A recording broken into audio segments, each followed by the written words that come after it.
तो हेलो छोटे भाई लोग, कैसे हैं आप लोग। जैसे कि आप लोग का एग्जाम बहुत ही कम दिन बचा है, तो मैं आप लोगों के लिए प्रत्येक का एक ऐसा ट्रिक लाने जा रहा हूं, जिसके इस ट्रिक को देखने के बाद प्रत्येक का कोई भी क्वेश्चन 3 से 4 नंबर का क्वेश्चन आप लोग के एग्जाम में आता है, तुरंत उस क्वेश्चन को आप लोग कर सकते हैं। तो प्रत्येक का तो कुछ इंपॉर्टेंट प्रत्यय ही लेंगे, और ये प्रत्यय बार बार एग्जाम में आप लोग का रिपीट होता है, और 90% ट्रिक उसमें कम आता है। तो यहाँ पे हम जैसे पहले प्रत्यय देख रहे हैं ल्यूट, तो ल्यूट में कुछ की टर्म से हम जान जाएंगे कि कैसे उस क्वेश्चन को हमको पकड़ना है, और प्रत्यय हमको पता लग जाएगा। तो पहला प्रत्यय ल्यूट, ल्यूट का जो की टर्म होगा वो नम। कहने का मतलब अगर किसी शब्द में ल्यूट प्रत्यय लगेगा तो लास्ट में नम बचेगा। तो उसका एक एग्जांपल लिए तो पठनम, यहाँ पे हम देख रहे हैं लास्ट में नम है। जैसे मेरे पास सवाल आ जाएगा कि पठनम में कौन सा प्रत्यय है, तो यहाँ पे हमको अगर पठनम लास्ट में नम दिखे तो मेरे दिमाग में आ जाएगा कि ल्यूट, तो ल्यूट का नम। तो दूसरा प्रत्यय यहाँ पे है तल।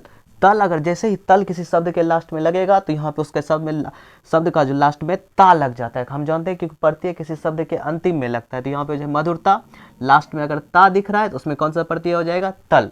उसी प्रकार ठग अगर हमको दिखे, ठग अगर किसी शब्द में लगने के बाद लास्ट में इका होता है, जैसे उसका एग्जाम्पल लिखे वेदिका।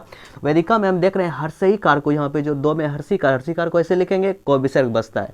तो जैसे मेरे पास क्वेश्चन आ जाएगा वेदिका में कौन सा प्रत्यय है, तो मेरे पास सोचेंगे इका आ रहा है, तो इसमें जो प्रत्यय होगा ठक हो जाएगा।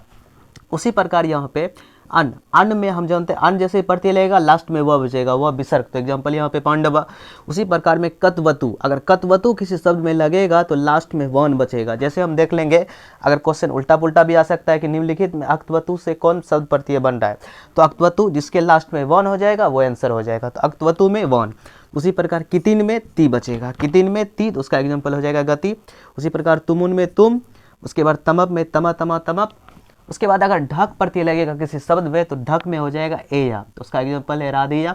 उसी प्रकार अगर अनियर लगेगा तो लास्ट में निय बचेगा, तो अनियर में निय। उसी पर कतवा में त्वा, कतवा में त्वा, अगर त्वा लगेगा किसी शब्द के लास्ट में, अगर हमको त्वा दिख जाए उसमें कतवा प्रत्यय हो जाएगा। उसी प्रकार थाल, अगर किसी शब्द में थाल लगे लास्ट में था बचेगा, जैसे सर्वथा हो गया, इसका जैसे लास्ट में हमको था दिख रहा है, इसमें जो प्रत्यय लगेगा वो थाल हो जाएगा। उसी प्रकार होगा तरल, अगर किसी शब्द में तरल प्रत्यय लगेगा तो लास्ट में त्र बचेगा, तरल का त्र, तो जैसे कुत्र लास्ट में त्र बचा, इसका हो जाएगा तरल। उसी प्रकार होगा सत्री, सत्री में किसी शब्द में अगर लगेगा तो लास्ट में न होगा, तो यहाँ पे हम देख रहे हैं कि उसका एग्जाम्पल भवन।